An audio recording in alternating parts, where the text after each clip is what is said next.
Scott, I'm glad to have the opportunity to speak with you again. And this gets more and more Alice in Wonderlandish from the way I see it. I'm going to briefly just frame what happened and ask you to fill in the details here. You were suspended by Twitter for some nondescript violation of community standards, if they said that much the first time. You filed a challenge to that, whatever process that is, and then you were reinstated. And then for some other reason, you were again suspended. Is that correct? And then after that suspension, it came to your attention that someone is pretending to be you, basically, with a similar name, only I think it was New Scott Ritter or something similar. You noticed it, said this is an imposter and fraudulent account. You notified them under their process, and they wrote back in essence this, in fact, exactly this. We investigated the reported account and determined it is not in violation of Twitter's misleading and deceptive identities policy. Yeah. Now, they're pretending to be you, but that's not a violation of their misleading and deceptive identities policy. So I wonder what is. We don't know. I mean, the Twitter rules apparently are whatever Twitter interprets them to be. I'm permanently suspended now from Twitter. They said it's all over. And I'm suspended for, again, abuse and harassment on 2 tweets that abused and harassed nobody.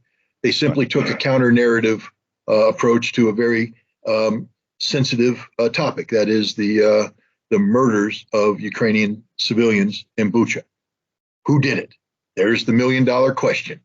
And all I did is look at the data and interpret the data to be that the Ukrainian National Police are responsible. The Ukrainian government has put out a counter narrative. They accuse Russia, but they've provided no hard evidence to back this up. Indeed, the evidence that they could have collected, that is treating it as a crime scene, doing the forensic analysis of the bodies, has been cleaned up. Those bodies have been buried. We will never get that data. So, I understand how people could disagree with me. I don't understand how what I did could be construed as being abusive or harassment, but apparently it's not. It's just Twitter yielding to pressure from, I believe, the U.S. government, not about me individually, but about the concept of allowing their platform to be used to disseminate a counter narrative and denying the ability of that counter narrative to gain traction, to gain attention. If for some reason, I think the algorithm learned to hate me because I went from a guy who would post what I believe to be responsible tweets about, arms control, and I'd get 12 likes and 4 comments, and maybe 3 retweets. And then I went to a guy that suddenly had close to 100,000 followers. And when I tweeted on an issue, I was getting thousands of likes, thousands of comments. I don't know what an impression is in the Twitter world, but I was getting close to 3 million impressions on some of these tweets. And the algorithm probably just flashed red, and they said, we have to terminate. And I think I really don't think there's a human being there until you go through the appellate process. And the appellate process is a human being who is weighing what I'm saying with what the algorithm's saying. And the algorithm is the business model of Twitter. The algorithm was designed to keep Twitter out of legal problems with the U.S. Congress. So they suspended me because of the algorithm. Twitter's making my computer go crazy. Can you still see me? Yes. All right. Then I'll just continue. I'm not going to click anything because I may end up killing the computer. So anyways, that's what I think happened with, there we go. I fixed it. Look at that. You can teach an old dog new.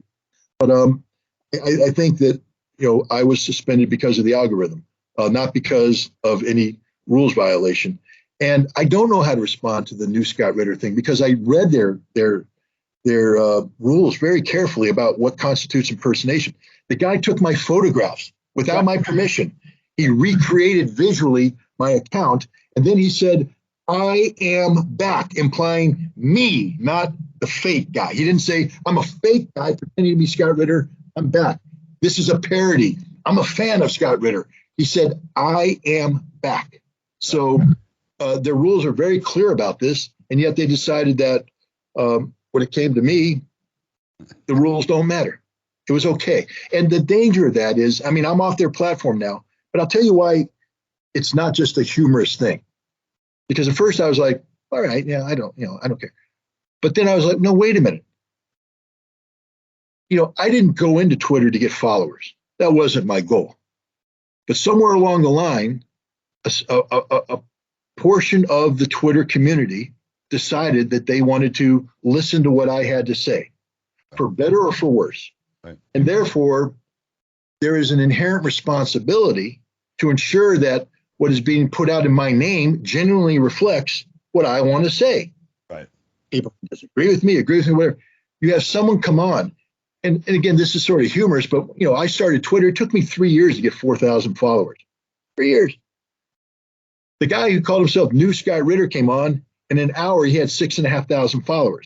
Right. And the only reason is that they thought they were following me. Exactly. So they were reading things coming from this guy thinking it came from me, and it didn't. And that not only is a disservice to them, but if you're going to say that there's a Ritter brand, whatever that is, it's destroying the Ritter brand. And Twitter was facilitating the destruction of the brand they found to be algorithmically offensive. That's what made this a problem. That aspect would actually be actionable for whatever that's worth. There's just, my kind of favorite area of work is political media analysis, and just like sort of a macro shot of what this is, like in terms of context. You have on the one hand, everybody notices and everybody's aware of the fact that there's a monolithic voice that speaks through the media now. There's no dissent, whether it's Democracy Now! On one side or Fox on the other and everything in between. On most of these issues where you have war and peace issues, not how or what's going on, but the bottom line, what to do about it. Here they might say, America bad too, but Russia bad, so don't defend Russia. And here they're just like, Putin's evil devil, put a stake through his heart. This narrative, because it changes in the communications law and other law and practice, and some things running from Reagan suspending the fairness doctrine to Obama allowing propagandizing of the American public with our own tax dollars. You now have, in essence, a situation where the CIA and the Board of Broadcast Governors can generate a narrative, economics in the news area, where they basically take the feed from the government because it's the cheapest way to do it. You now have a constant official narrative, and although they're private players that are, speaking, so they have actually the defense of the First Amendment, it's the government's speech. On the other hand, you have someone who's offering a counter narrative, who, for whatever reason, by the mysticism of the internet, and also, not for nothing, your reputation as speaking the truth, the last big time they had this, and turning out 19 years later that you were telling the truth and they were lying, that actually has value for people that are trying to evaluate what the hell is going on. And what they're doing, what the government is doing, in essence, whoever the actual individual actors are, this is the government and its agents. They're trying to shut you up because you're carrying a counter narrative and you have enough juice because of this history, your brand, whatever it is in people's minds, to actually effectively counter the narrative some. And that's why you see the big count. People may or may not like you. They may or may not even like your history after a time. When they hear it, they say, that makes more sense than this nonsense that they're selling us. And that's exactly what the government doesn't want. No, you're right. I've been fighting this a long time. Just if you want two war stories that I haven't told before, but they're relevant now. One is when I worked for NBC News. After I resigned from my position as a weapons inspector, I was hired by NBC News to be an on-air analyst, and I was hired in 1998, the fall of 1998. And I was with them during Operation Desert Fox. And I gained a great cachet with them because I was dead on accurate. I remember once I was on air with Tom Brokaw as missiles were flying, and I predicted what was happening, where the missile was going to hit, and why it was going to hit there as it happened. And Brokaw's like, okay. They don't have to do that. Then I became inconvenient because they had a reporter named Claire Shipman. She was the White House reporter. And they would every Sunday, they receive a briefing off the record by an unnamed senior level person whose name was Sandy Berger, who was the national security advisor. And Berger would give them a briefing, and he was briefing about Iraq, et cetera. So I wrote a series of questions, and because they came to me, they said, could you help Claire? And I said, here, want to have some fun? I will guarantee I can get Sandy Berger to lie. And I wrote the questions, and it was basically a question tree. Ask this question. If the answer is this way, ask this question, boom. But either way, we're going to get to the lie. And so she started asking the question, boom, boom, boom. And Berger ended up stopping her. And he stared at her in front of all the other reporters and said, I know Scott Ritter wrote those questions. Oh, wow. Well, because the reason why he knew is that I used to be part of the system. That's what the Clinton administration forgot, that I was at every meeting. I did everything. I knew everything. There wasn't anything I didn't know. And so as they're saying something, I know it's a lie. So I showed how to get to the lie. He said, if NBC continues to use Scott Ritter, you will be banned from the White House briefing. Now I'm sitting there going, hooray, all the reporters are going to rise up and do the honorable thing and expose the White House and expose. I got released from my contract with NBC. There's the first one. The second one is after 9/11, Fox News approached me and they said, we want you to come on and talk about this. And I literally said, are you sure? And they said, yes. So they brought me on. And I remember one of the first interviews I did was an in-studio interview with Bill O'Reilly. And so Bill O'Reilly, and I talked to a producer and everything. I come in, I've never met the guy before. And Bill O'Reilly just ends, as he does.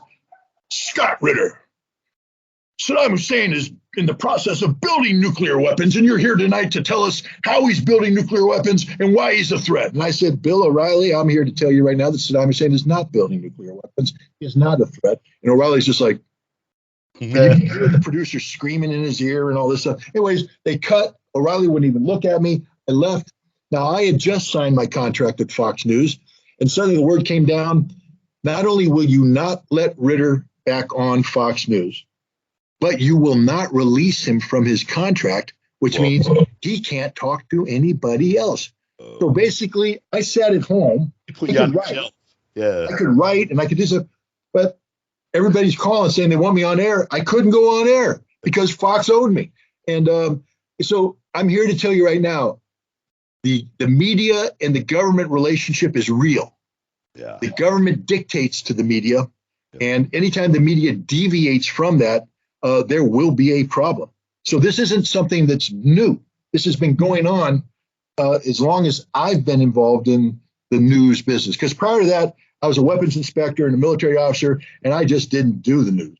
I avoided the media. But once I got into it, I saw literally, I used to sit in NBC meetings where they'd receive information from their Pentagon person, and I'd look at it and say, well, they ask me, what do you think? And I'd say, this is what it means. This is what's going on. But we won't give them the professional assessment. And they sat there and they cherry picked things. And the story they ran with that night was 180 degrees different. And when I'd complain, they'd say, no, we had all your facts. I said, you had my facts, but you put them together in a string that came up with a different conclusion. They said, well, that's your opinion. And I saw how corrupt it was. And this is Tom Brokaw, the man that America trusts. There's nobody that you can trust in the media. Nobody you can trust in the media because they're all playing the same game, which is to sing the song the government is telling them to sing. It's frightening. Now they're singing, basically, let's have a war with Russia, in essence. The media is practically calling for that on a daily basis. And no one, and so, let me, I sent this to you and we briefly touched on it, but I want to, just for the people that are, at home watching this, if I can find it now. I know what to do here. My YouTube account, I've had since maybe 2000, since YouTube started, really 2005, 2006 or something. And I don't farm viewers, listeners. I put stuff up, so I get a 500 to 3,000 hits on things. Most of the people that are hitting it, I'm guessing, are people that follow me on Facebook, and most of those people are people that are activists. And so there's more reach than just those numbers. And I don't care about any of that. It's not monetized. I don't make any money. I'm not doing this for glory or money. I'm trying to here's some information. I'm trying to spread it around. You're being a good citizen. Yeah, exactly. So, and I'm figuring that this model, it's a good way of spreading it. And so I get. We did this piece a week or two ago, and it was an unusually high hit count, 16,000 or 17,000 or something. And so it must have triggered some algorithm. Yep. Okay? Now, just as a very brief aside, as far as algorithms go, people get real paranoid about how effective they are, and they are effective somewhat, but these are the same algorithmic models that they use for text to voice or voice to text and for correction, autocorrection. And if you take a look at what comes out on text when you speak, it gives you an idea of kind of the way this thing is, all the content too, So anyway, I get from the Google AdSense team, which is some entity within the great monster Google, and I guess they deal with people who monetize their content in one way or another. It says, "Dear publisher," that says the publisher to YouTube, "due to the war in Ukraine, we will pause monetization of content that exploits, dismisses, or condones the war." All these news agencies, of course, that are getting triple viewers because of the war, that's not exploitation, but whatever. "Please note, we have already been enforcing on claims related to the war in Ukraine, and when they violated existing policies, for instance, the dangerous or derogatory content policy prohibits monetizing content that incites violence or denies tragic events. This update is meant to clarify and in some cases expand our guidance as it relates to this conflict. This pause of monetization includes, but is not limited to, claims that imply victims are responsible for their own tragedy. In other words, for example, that Ukraine might have caused the war that they're in now, the government might have, or similar instances of victim blaming, such as claims that Ukraine is committing genocide or deliberately attacking its own citizens." That is proscribed on YouTube now. So to describe the 8-year war that the Kiev government has conducted against the people that live in the east of Ukraine, which you might call deliberately attacking its own citizens, their thing. So that's the environment. Well, let me start out by doing this then. I view this war as a tragedy, an absolute tragedy, an unnecessary tragedy. It didn't need to happen. I wish there was peace in Ukraine. I don't want a single person to die in Ukraine. And I'm hopeful that there can be an outcome that can happen in a timely fashion to mitigate the harm being done to the Ukrainians. There, Google, take that. That's the God's honest truth. Process it, because it's true. But having said that, I will not condone neo-Nazi ideology. It is a hateful ideology, and I don't understand why Google would seek to block any condemnation of neo-Nazi ideology. And is Google going to block the Washington Post, which ran an article that uncomfortably spoke about how the Ukrainian government is using its civilians as a human shield to deliberately provoke the Russians into bombarding residential areas to increase the vision of Russian war crimes? It's not me saying that. It's the Washington Post saying that. Is Google going to censor that? What part of war is ugly doesn't Google understand? War is not a copacetic black and white venture. It's about men killing men, and sometimes women and children get in the mix. And the way they kill them is brutal and ugly. And it's just, this is why war should never be fought. But there's nothing Google can do with its little algorithm to clean this up. And if Google seeks to clean this up, all Google is doing is perpetuating myth, perpetuating fiction. If you want to solve a problem, you have to first accurately define the problem, or any solution you're seeking is solving nothing because it ain't solving the problem we're seeking to solve. Google is trying to create a fantasy world in its effort to what? Have a solution? No. Google is simply perpetuating the ignorance that will perpetuate and elongate this war. Google, if you think what you're doing is saving lives, you're wrong. You're killing lives. You are condemning tens of thousands of Ukrainians to die in a war that could end today. People only reflected on the truth of what's happening. But instead, you perpetuate a myth. You allow people to think that something's happening that's not. You allow them to continue to pour support into a government that has lost this war, but is not recognizing its defeat because the American people continue to propagate the myth of the potential of a Ukrainian victory. I don't understand what's going on with Google. I don't understand what's going on with anybody. You don't have to agree with a word I said, except I hope people understand that just the basic premise. You can't solve a problem unless it's properly defined. And if Google is seeking to censor things, you will never get a properly defined problem out of the Google fact set.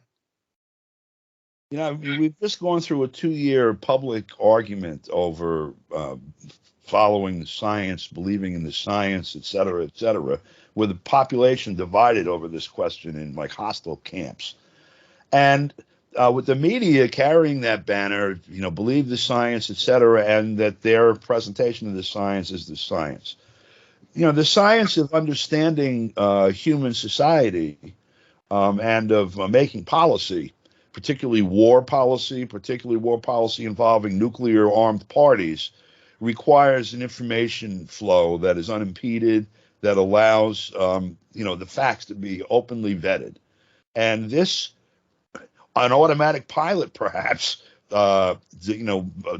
dampening of that conversation basically makes it impossible to practice a scientific method as on this particular problem, which is an existential problem, by the way.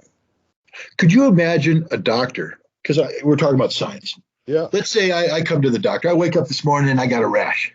And I say, God, I might have an allergy. So I've never had allergies, but I understand when you go there, they start testing you. Mm-hmm. And they hit you up with different tests. Yep. To see how your body responds, so they can gather the data set necessary for scientific evaluation to find out what you're allergic to. Could you imagine the doctor coming in and someone saying, no, if you use egg yolk on the test, you can't use that. No, we can't use peanut on them either. Basically, they eliminate all the tests so that you can only get one result that everybody will agree to. Right. That's not scientific at all. That's the opposite of science. So, that's what's happening here. We're right now, if you look at Ukraine as an allergy, we're trying to identify what caused it and how we're going to deal with it. In order to do that, we have to test every piece of data that comes before us. It's our requirement. And Google and Twitter and Facebook, they're denying you the ability to carry out the requisite tests. Right. So we're not getting science. We're getting fiction. We're getting fantasy. We're getting politics. Science fiction. We're getting Ray Bradbury. But he was good. Actually, he probably wrote a story about this kind of dystopian nonsense, actually. I wouldn't be surprised. What do we do?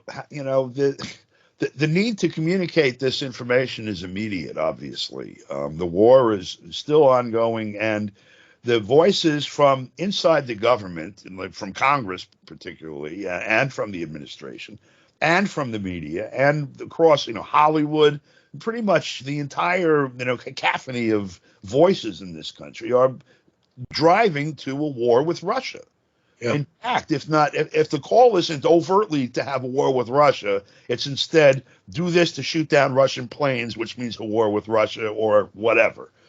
How do we, while they are turning off our microphones, find a way to give voice to these facts that will hopefully both inform the public discussion, but also maybe mobilize people to do something about it? Because something has to be done.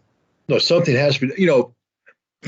I've always found Elon Musk to be entertaining. I respect his business acumen. He's done some amazing things, but I just look at Elon. My wife calls him an alien. She says he's proof that the aliens have come to Earth.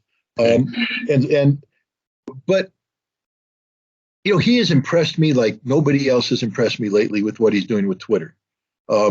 He goes out and he buys majority stock. I mean, he buys a significant share of it. A chunk. He doesn't join the board. Right. And now today he said, I'm making a hostile takeover. He said, if I'm going to defend free speech, I have to kill the beast. Right. So I'm taking over. He's put out a price they can't refuse. And if they do refuse, he dumps the stock and it destroys the company. That's what needs to happen. We need people who believe in free speech to destroy the beast. Right. Google, and it's not going to be Congress, because Congress has made the beast. Congress has created this weird system where they have made these social media companies de facto state actors, but then they build a firewall that says, no, they're private. So they get the protection of Section 230. That's right. But they are indirectly, and the Supreme Court has prohibited this. They are indirectly allowing the companies to do that which the government otherwise would not be allowed to do. That is to suppress free speech. Right. So the answer is, look, with all due respect to you and me and everybody else out here trying to get an alternative point of view, we can't do it. Correct. We don't have the juice. Right. Unless you're Elon Musk with billions of dollars to frivolously throw away. And I don't mean frivolously, but he's not going to make any money off of this. Right. But he so believes in freedom of speech that he's willing to put billions of dollars of his own money on the line to kill the beast. That's the answer. You talked about driving a stake through something. We need to drive a stake through Google. We need to drive a stake through Facebook. And it isn't going to come through legislation. So now it's going to require, well-meaning American citizens to play the game better than those who play the game currently do. Is this an impossible task? Well, Elon Musk is showing that maybe it's not. Right. But, is there another Elon Musk out there? It ain't Bill Gates. He's the opposite. That's right.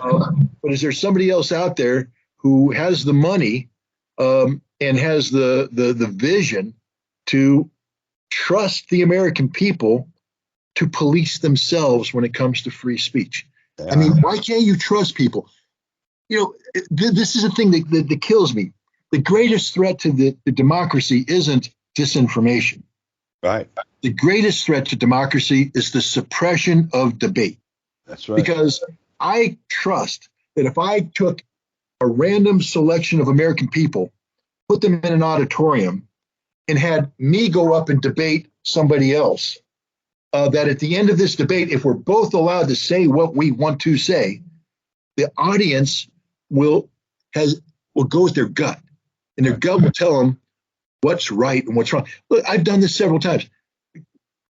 Christopher Hitchens, you know the name. Yeah, sure. Famous guy. Famous. I mean, my God, the thought of me, a Thai-tongue Marine, engaging in a debate live on stage with the master of rhetoric, political rhetoric. Yep. I went up and it was a radio broadcast debate in Tarrytown, New York.